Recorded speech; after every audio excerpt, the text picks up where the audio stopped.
Magandang araw po sa inyo mga Kapinoy. Sir Obet po ito, 22 years ng physical therapist. Ang topic po natin ngayon ay part 2 nung ating paano pagagalingin ang positional vertigo. Ngayon po, yung part 1, dinefine ko po yung symptom na vertigo, ano po yung mga nagkokos ng vertigo, such as the central or peripheral cause. Ngayon po, magpo-proceed na tayo sa treatment proper. Ngayon po, disclaimer ko lang po, mahirap po kasing mag-diagnose kayo sa sarili nyo. Parang ang hirap po nun kasi, kunyari, hindi naman kayo expert. Tapos, nakita nyo yung pinagagawa ko noong part 1. Tapos may hawak lang kayong salamin. Magdi-Dexholpite kayo mag-isa nyo. Kung mag-isa lang kayo sa bahay. Yan, nag-Dexholpite mag-isa. Tinignan yung mata nyo. Hindi nyo naman ma-diagnose sarili nyo kasi yung pagtingin nyo dun sa dun sa salamin, hindi nyo na nga mahulaan kung ano ba yung direksyon ng mata nyo, kung papunta ba sa lupa, papunta sa taas. Kasi yung mata nyo gumagalaw, siyempre nahihilo na rin kayo. So ang advice ko po sa inyo, magpatingin muna po kayo sa doktor para magkaroon kayo ng established diagnosis. Ngayon, ang tanong po, sino po bang mga doktor ang pupuntahan nyo? Para sa akin po, ang pinaka-qualify po na pupuntahan nyo ay rehabilitation doctor, yung mga physiatrist or physiatrist sa Pilipinas. Galing po ako dyan sa Marikina. Ang may re-recommenda ko po sa inyo dyan, si Dr. Narciso Jocno. Yan, magaling pong doktor yan. Si Dr. Bertuccio, Annalisa Bertuccio. Yan, magagaling po sila, mga rehab doctor. Sila po yung mga naabutan ko dyan sa Marikina. Tapos po, kunyari, walang sa lugar nyo, nasa probinsya kayo, tapos wala pong rehabilitation doctor. Pangalawa po may re-recommend ako, maghanap kayo ng ENT, Ear, Nose, Throat Doctor. Yan ang pangalawang para sa akin na qualified na tumingin sa inyo. Kasi yan po mga doktor na yon, physiatrist, sa kaya ENT, ang number 1 po physiatrist, dapat maghanap kayo. Para ma-diagnose kayo, meron kayong established diagnosis. Ngayon, i-recommenda nila kayo magpa-therapy. Ngayon, sa mga kababayan po natin na walang-wala, siguro pwede nang pagtiyagaan nyo pong gawin yung ipapagawa ko sa inyo.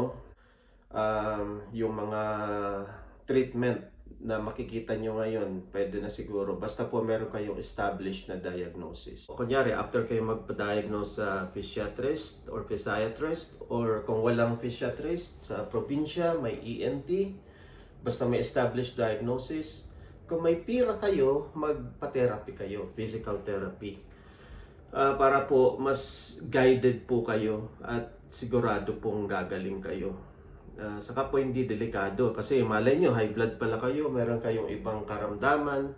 Para po makukunan muna kayo ng vital signs at saka ma-assess muna kayo bago gawin yung mga maneuver o kaya mga treatment para sa positional vertigo. Ngayon po kung sa taga Marikina po kayo, highly recommended ko po ang St. Vincent Hospital. Hi po kay Doc Saison. Yan, may rehab po dyan sa St. Vincent Hospital. At hanapin nyo na lang po yung dalawang doktor na tinukoy ko kanina. Yung po magagaling po yun, yung dalawang doktor na yon. At pag na-establish po yung diagnosis nyo, magpa-therapy po kayo doon. Highly recommended ko po si Sir Joel Del Castillo. Yan, veterano na pong therapist yan. Pag nginitian lang po kayo niya ni Sir Joel, gagaling po kayo dyan. Okay po, mga Kapinoy. Ngayon po, ang pinaka-importante po kasi dun sa topic natin kanina ay yung laterality. Kailangan ma-diagnose po namin ang laterality saka kung anong klase po bang vertigo yun. Dapat may specific diagnosis para gumaling agad. Kasi kung mali yung ipapagawa namin, wala kaming alam, hindi po talaga, kawawa naman yung pasyente. Saka po ang ugali ng mga Amerikano iba eh. mga assertive. Tapos ang hinahanap po nila ang resulta, hindi po yung mga chika-chika na kung ano-ano, na bubula-bulahin mo, hindi po uubra yun sa mga Amerikano. Iba po yung ugali nila. Gusto nila straight to the point. Kaya dapat po, straight to the point din yung approach. So, yun po. Kaya nag-take kami ng cultural competency bago kami pumunta dito sa Amerika. So, nalaman namin yung mga karaniwang ugali ng mga Amerikano. Ngayon po, reviewin nyo na lang yung part 1 tungkol dun sa mga yung nystagmus, kung yun po ba ay torsional. Napaka-importante po yun pag in-observe nyo yung pasyente, pag meron siyang torsional nystagmus, kung saan papunta yung mata pag ginawa nyo yung Dix-Hallpike. Ngayon po, bago nyo, para matukoy nyo kung horizontal or posterior canal yung affected, always Dix-Hallpike po ang ginagawa namin. Dix-Hallpike maneuver. Ngayon, doon sa Dix-Hallpike, magkakatalo na lang po doon kung torsional po ba yung nystagmus ng pasyente or yung straight lang siya. So pag straight lang po, ang diagnosis po namin doon is usually horizontal type ng BPPV.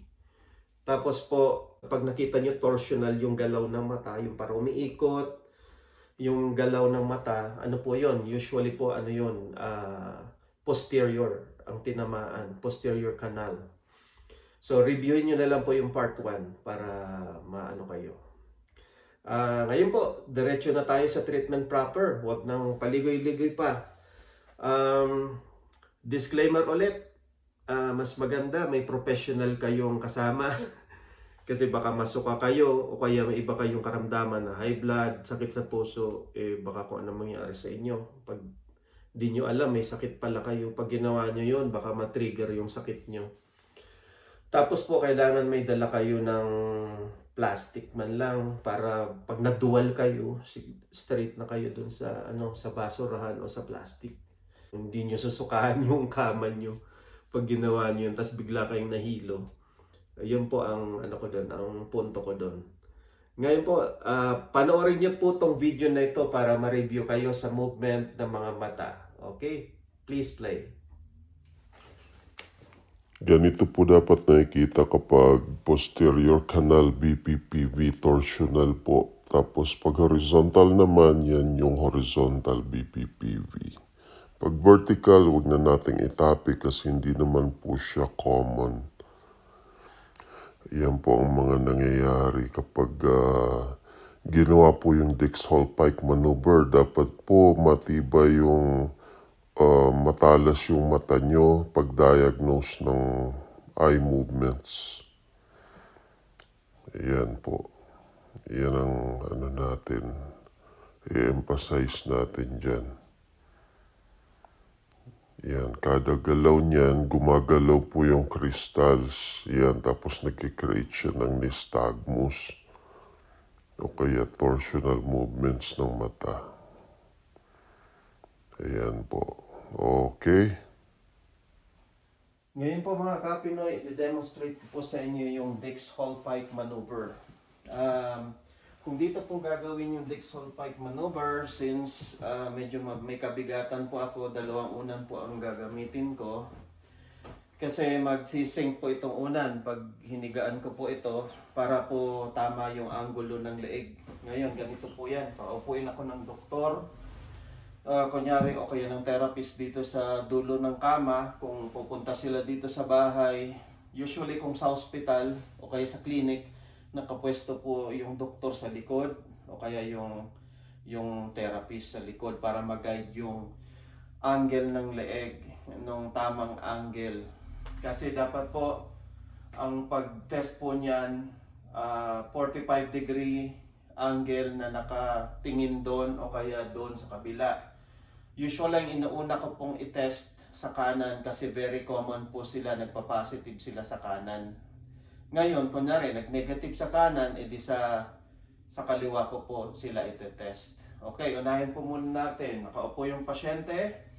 Mag-ready muna po ng bucket o kaya ng plastic o kaya ng garbage bin para kunyari maduwal yung pasyente. Hindi sila susuka sa kama. Okay? Ngayon, nakaupo yung pasyente, bigyan muna ng instruction yung pasyente kung anong gagawin. Dapat malinaw po sa pasyente. Ngayon, Dix-Hallpike maneuver. Uunahin muna yung right. Alamin dito kung ano yung laterality ng tama. Kung ano yung side na may tama sa tenga. Right ba o left? Ngayon, ititilt ng clinician 45 degrees to the right, yung head and neck ng pasyente. Imaginin nyo na lang, may nag-a-assist sa akin. Yan, ihiga ako ng ganun. Yan, nakatilt ng at least 20 to 30 degrees yung leeg, pataas. Tapos, 45 degree, nakalingon. Yan, bigla po yan, pahigain, nakalingon sa kanan. Ngayon, obserbahan ng clinician yung movement ng mata ko. Ano po ba yan? Torsional? Pag sinabing torsional, yung parang umiikot po ba yung mata or yung plain lang siya na gumagalaw, yung nystagmus na tinatawag, yung paggalaw ng mata. Ngayon, obserbahan po yan ng approximately 1 to 2 minutes o hanggang mawala yung symptom. Tapos, kunyari, nag-negative, ibabalik siya pa upo, pa diretso ganon. Ibabalik siya, alalayan na lang yung ulo. Yan, ibabalik po, nakaupo. Ngayon, kung okay lang, hindi nahilo yung pasyente, nag-negative kunyari, itetest niya po yung kabila. Same thing, lingon doon, 45 degrees sa kabila. Yan, tapos pahigayin ulit. Ititilt, siyempre nakatilt yung neck ng mga 20 to 30 degrees, tapos nakalingon doon sa kabila. Ngayon, obserbahan po ulit yung eyeballs. Kung saan po ba, ano po ba yun, umiikot, torsional ba, o plain lang siya. Ngayon naman, sa pag-diagnose po niyan, gaya ng sinabi ko sa part 1, kung saan papunta yung eyeballs ng pasyente, yan po ang mag-guide kung anong laterality. Kunyari, pag sinabing geotrophic, papunta po sa lupa o sa ground. Kunyari, nakaganon na ako, doon bumabayo yung mata ko o kaya nagtutorsional papunta doon sa ground. Ang diagnosis po noon, kunyari, nag-negative na ako sa kabila. Nag-positive ako dito. Sa right ear, posterior canalitiasis. Yan po ang diagnosis noon. Right ear posterior canalitiasis, BPPV. Ngayon naman,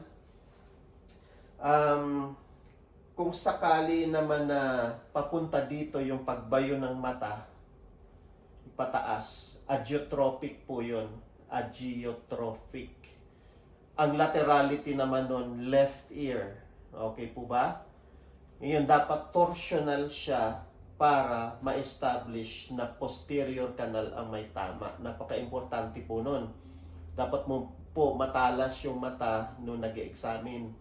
Pag torsional, either pababa or pataas, ang probable diagnosis is posterior canal na involved doon sa BPPV. Pag pababa naman sa lupa, yung pagbayo ng mata, ang tawag doon canalitiasis. Pag pataas naman yung pagbayo ng mata, papunta doon sa opposite o papunta away from the ground, ang tawag cupulitiasis. Okay po ba? Ngayon naman po mga Kapinoy, tingnan nyo naman po yung animation ng Epley maneuver.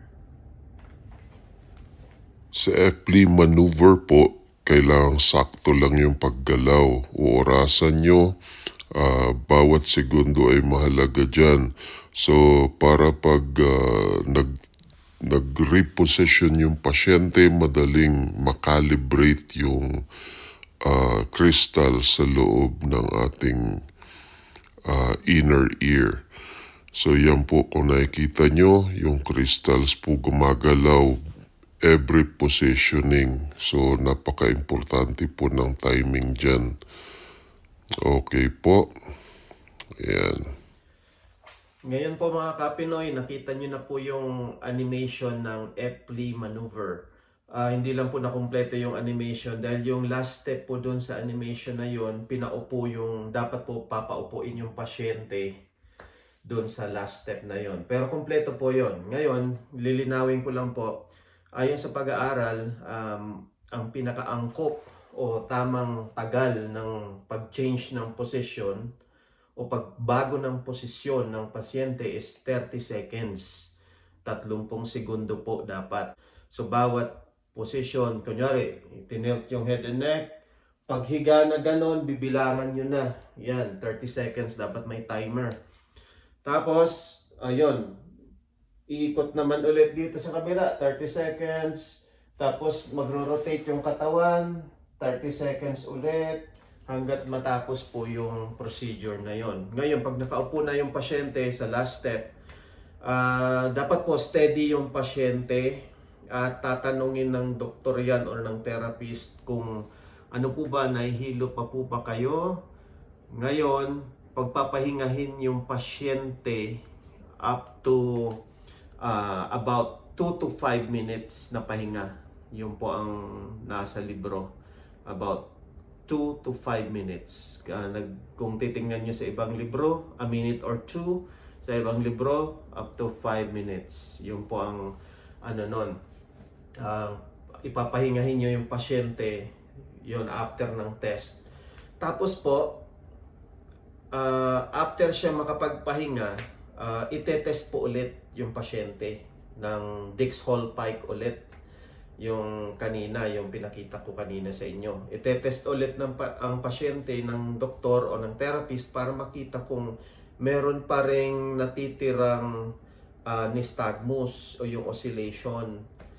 Ngayon, pag meron pa ring natitira, uulitin po yun, yung Epley maneuver. O inuulit po yun hanggang 3 beses ayon sa pag-aaral. Hanggang 3 beses po. Ngayon, kada gawa ng Epley maneuver, pagpapahingahin yung pasyente, sa ibang libro, a minute or 2. Sa ibang libro, 5 minutes. May nabasa pa nga ako, 10 minutes, pagpapahingahin yung pasyente na naka-relax lang. At after ng each maneuver, dapat hindi ginagalaw ng pasyente yung leeg at ulo nila. Dapat nga lalagyan daw ng soft collar. Yan, naka-soft collar lang. Tapos, hindi dapat sila naggagalaw ng biglaan ng leeg na ganon. O kaya mag-headbang, bawal po yun. Yun po. Tapos, uulitin siya hanggang pangatlong set. Ngayon, usually naman gumagaling po agad yung pasyente. Minsan nga po parang magic pill, isang maneuver lang, gumaling na agad yung pasyente. Kahit pa isang maneuver lang, kunyari gumaling yung pasyente, kailangan po itest pa rin ng doktor for the last time bago siya umalis ng clinic, ng Dix-Hallpike ulit, para tingnan kung meron pa rin bang oscillation or nystagmus yung mata. Kasi po pag nawala na, kunyari sabi ng pasyente, oh magaling na ako, milagro. Ngayon, kailangan pa rin pong itest ng doktor. Confirmatory test for documentation purposes po yun. Saka para masigurado po na magaling na talaga yung pasyente. Ngayon, kunyari, magaling na yung pasyente. Mas maganda po, gumamit siya ng soft collar pag uwi niya. Soft collar po yung nilalagay dito sa leeg. O kung wala man silang ganon, basta wag lang pong lilingon ng ganon, yung pabigla-biglang lingon, parang robot kayo niyan, yan, ganon. Parang robot na lang kayo. Para siguradong hindi ulit ma-displace yung kristal sa loob ng tenga nyo. Ganun na lang po gawin nyo. Tapos bawal din po na humiga sa affected side. Sa right, kunyari sa right side ang affected side nyo, bawal humiga doon, nakatagilid. Iwasan nyo po yun. Ang ideal po, ang gawin nyo na lang, humiga kayo na taas ng konti yung likod at ulo nyo. Usually 20 to 30 degrees. Tapos maglagay na lang kayo ng mga unan sa gilid nyo para hindi kayo gumalaw. Yun, o kaya tabihan na lang kayo ng asawa nyo para hindi kayo makagalaw. Yun, ganun na lang po. Tiis-tiis na lang. Usually, ang ginagawa ng doktor or ng therapist, pinapabalik yung pasyente after 48 hours. Yun, after 48 hours, babalik ulit para magpakonsulta. Gagawin ulit yung Dix-Hallpike maneuver. Ngayon, i-retest yung pasyente. Tapos, pag magaling na siya, ayun, ayos na. Usually, yung ibang pasyente nakakaramdam, kunyari, nag-negative na, pag bumalik na yung pasyente, nag-negative na siya sa Dix-Hallpike maneuver. Pero nakakaramdam pa rin siya ng para akong unsteady pa rin. Pag tumitingin ako sa ganito, para ako nahihilo ng konti. Pero negative na po yun sa sa Dix-Hallpike. Ngayon, ang ipapagawa nyo naman sa kanya yung gaze stabilization exercise. Yun po yung tinatawag na VOR or Vestibular Ocular Reflex Exercise. Pwede nyo pong kulayan na lang yung thumb nyo ng cutics. Yan. Ganun po yan. Kunyari, negative na kayo, magaling na, pero medyo nahihilo pa. Pwede nyo nang gawin to sa bahay, yung exercise na to. Ito lang ang titingnan nyo, yung kuko, yung hinlalaki sa kuko. Gagawin nyo, ang nakalagay sa libro is between 15 to 30 seconds. Unahin nyo yung, titingin lang kayo dito sa kuko nyo. Huwag nyo tatanggalin yung mata nyo. Laging nakatingin doon sa kuko ng hinlalaki. Tapos, orasan nyo na lang. Iset nyo yung cellphone nyo. Gumaganon-ganon kayo. Huwag masyadong nakalingon na gano'n na isang mata na lang po yung nakatingin doon sa hinlalaki. Mali po yun. Dapat dalawang mata pa rin yung nakatingin sa hinlalaki. So, huwag masyadong maglumingon ng todo. Yan. Depende po. Kunyari, medyo nahirapan kayo na mabilis, dahan-dahan lang. Ganon. Gaze stabilization exercise or VOR exercise po ang tawag dito. Ngayon po, pag nagawa nyo na yung palingon-lingon, side to side, taas-baba naman. Pero wag nyo tatanggalin yung pagtingin nyo sa kuko nyo. Sa kuko ng thumb nyo. Yan, gano'n naman. Yan. Eye level lang po Yan, yuyuko. Titingala. Yan. Yan, unahin nyo muna nang nakaupo kayo. Ngayon, kung medyo hindi na kayo nahihilo, tumayo na kayo. Yan. Gawin yung nakatayo. Nakagano na kayo. Tingnan nyo yung cutics doon sa inlalaki ng thumb nyo. Yan, kunyari, yan, ganun nyo na. Yan, ganon, 15 to 30 seconds, ayon sa libro. Yan. Tapos, pwede nyo yung gawin ng 3 to 4 sets per day. Hanggat hindi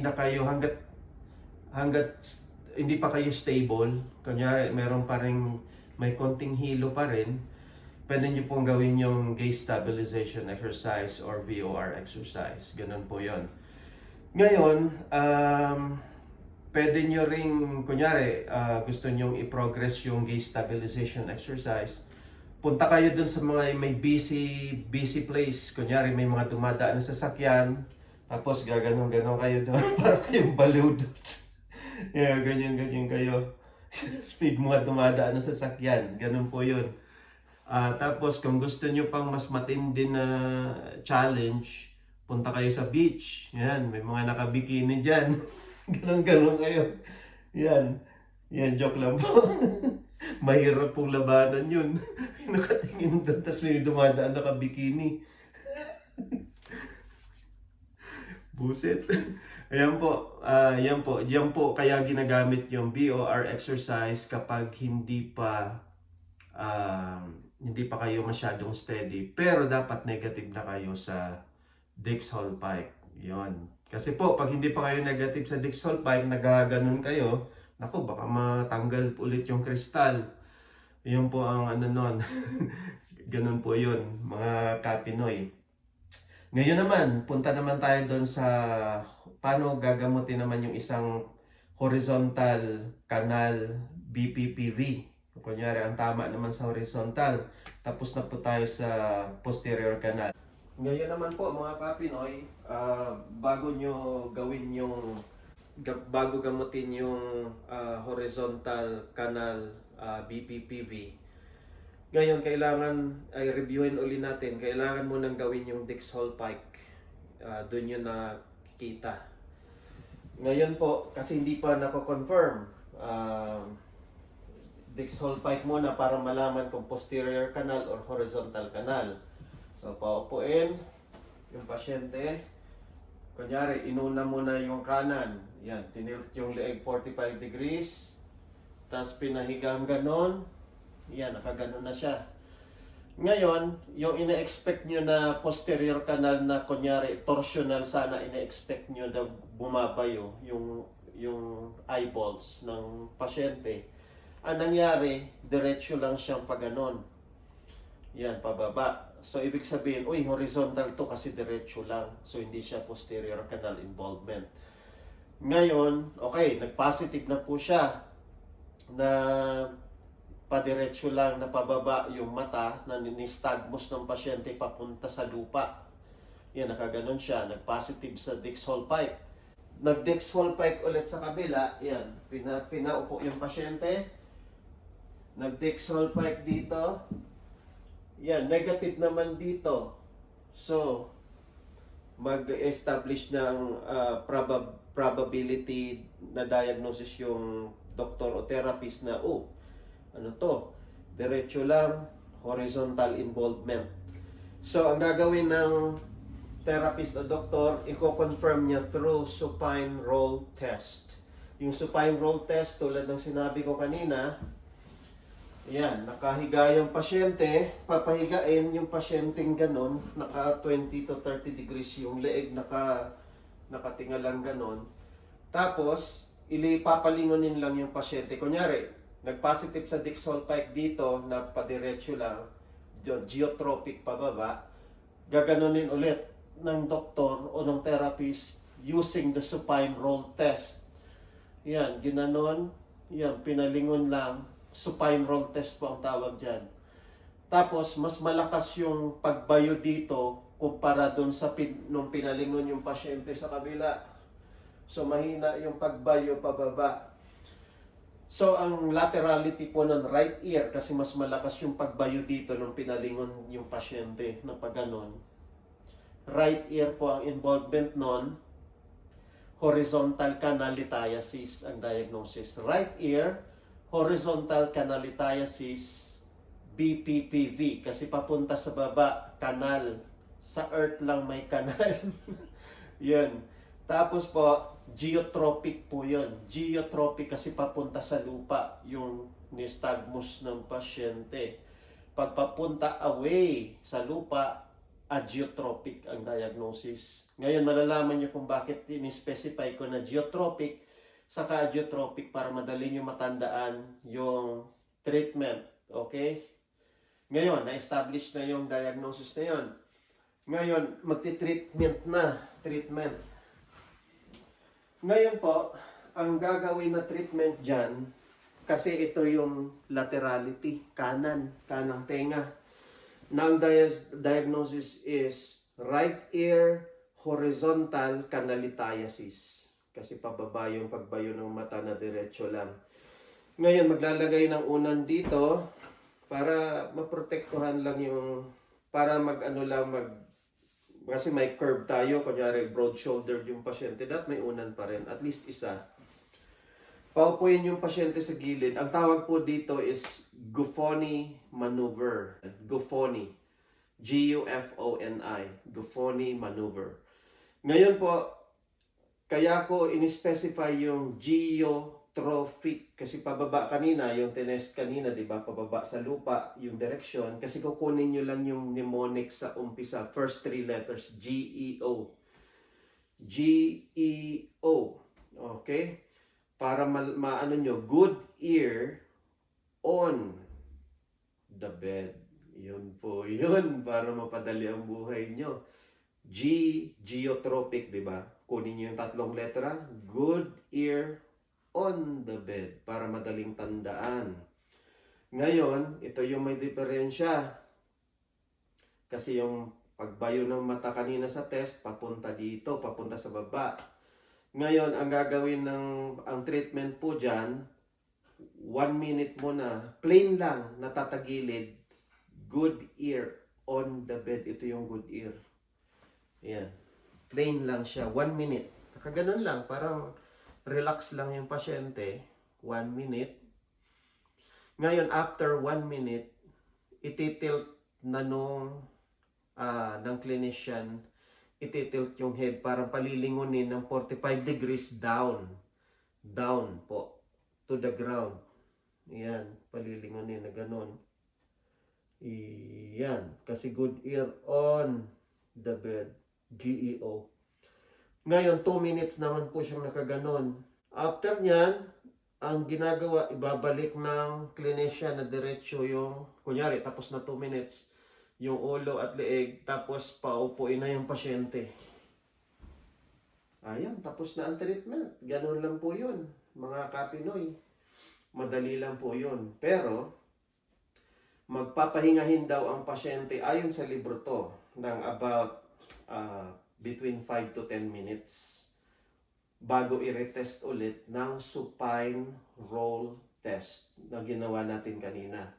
Ngayon, pag pinasupine roll test, tapos pinalingon ulit ang pasyente dito sa kanan, pag may nakitang meron pa rin kaunti na nystagmus na papunta sa lupa, kasi nakatagilid siya ganon, ayan, papunta sa lupa yung paggalaw ng mata, gagawin ulit yung, after ng supine roll test, gagawin ulit yung tawag dito, Guffoni maneuver. Ganon ulit, Guffoni maneuver. Tagilid, 1 minute, ulitin natin. Tapos, after 1 minute, i-guide ng clinician, i-rotate ang leeg ng pababa naman ng 45 degrees. 2 minutes naman tong ganito. Yan, para makalibrate yung crystals sa loob ng tenga. Tapos, after ng 2 minutes, upo na naman yung pasyente. After 5 to 10 minutes, test ulit. Ngayon, pag tinest ulit ng supine roll test, pag, kunyari, konti na lang ang meron, o di gawin ulit. Hanggang 4 na beses po yan maximum ang nakalagay sa ayon sa training namin. Kasi nagpa-certify po ako sa vestibular therapy or rehabilitation. Ngayon po, kunyari lang, pinaganon nyo. Tinest ulit after pag naka-4 na pala, naka-4 na siya, tama na muna. So, pabalikin nyo na lang, kunyari, the next day. Pwedeng the next day according sa training namin. The next day, pabalikin. Tapos, ulitin ulit yung supine roll test. Kunyari, nawala na yung supine roll test. O di maganda. Tapos na. Tapos ang labada, mga kapinoy. Ngayon, medyo nahihilo pa rin yung pasyente ng konti kahit nag-negative na sa supine roll test.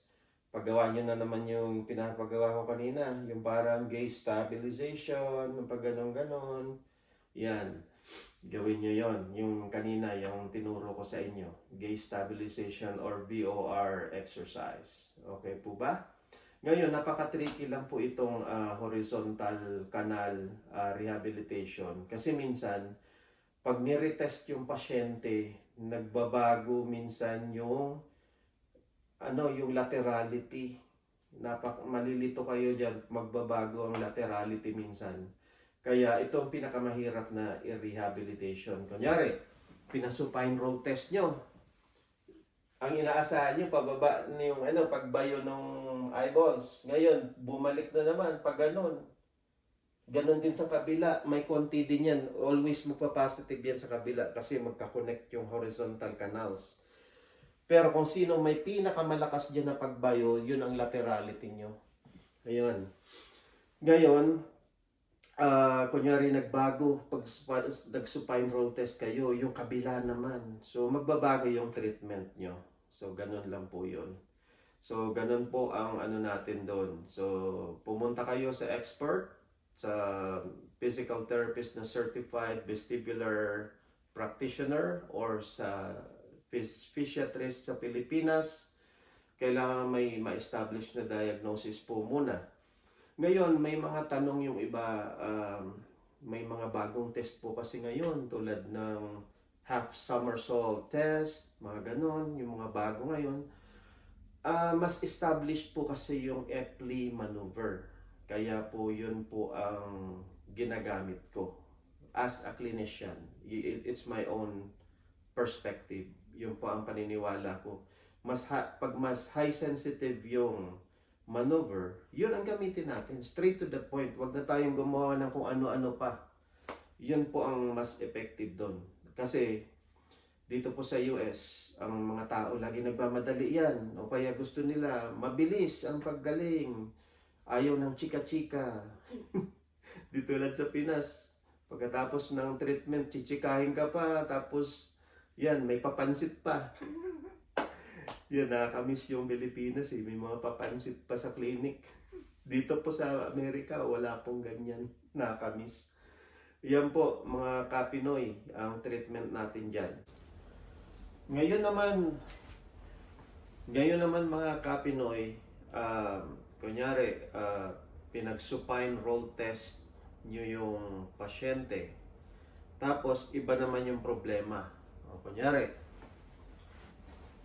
nag-supine roll test ako. Yan, pag gano'n yung ganun yung supine roll test. Pinaganon nyo, kasi na-establish na sa Dexholpike yung diagnosis na horizontal BPPV. So, supine roll test na for confirmatory. Pinaganon nyo siya. In-observe nyo yung mata ng pasyente. Yung medyo nakatilt yung leeg na gano'n. Yan. In-observe nyo yung mata ng pasyente.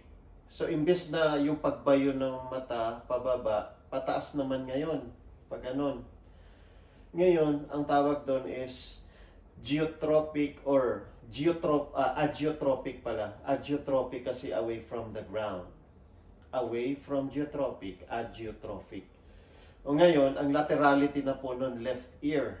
Kasi papunta doon yung pagbayo ng mata. Ngayon, ang diagnosis na po nun, mag-iiba na. Ang magiging ano na siya,